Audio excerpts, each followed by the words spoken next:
धान मंडी अव्यवस्था को नहीं चाषी रास्ता रोक। ढेंकानाल जिला हिंदोल ब्लॉक रे धान मंडी अव्यवस्था को नहीं चाषी मध्य तीव्र असंतोष देखा देछि।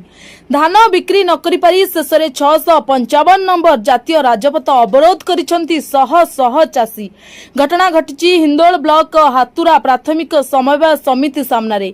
हातुरा समितिर प्राय 180 जन चाषी पाखरे धान बिक्री पई टोकन थिले मध्य मंडी खोलु नथिबा चाषी माने हताश होई पड़िसंती। संपादकों को गुहारी कले मध्य कौनसी सुफल न मिलिबारु बाध्य होई चाषी माने धान बस्ता को राजपथ उपरे रखी अनिर्दिष्ट काल पई रास्ता रोक करछंती।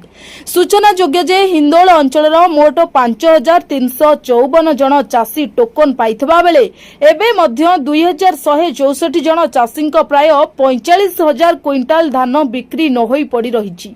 सरकार और प्रशासन यार स्थायी समाधान न करबा पर्यंत आंदोलन जारी रहिबो बोली चाषी माने चेतावनी दैछंती। एही रास्ता रोक जोगु यातायात संपूर्ण बाधाप्राप्त होईछि।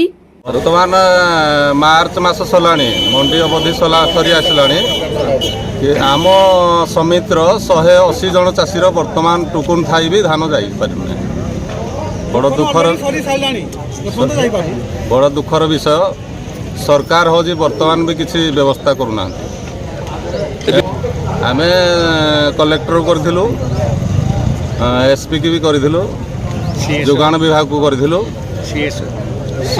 सब कलेक्टर भी करथिलु, हिंदोल थाना वाला भी करथिलु। एणु वर्तमान किसी व्यवस्था करा जाउ नाही, सेति पई राजरास्ता में अवरोध करिया को चाहिए। फेब्रुआरी 21 लोक समस्त धान जा सारा कि आमर एपर्त धान जाए आम लेडीज लोक आम स्वामी दादन खटा बाहर रही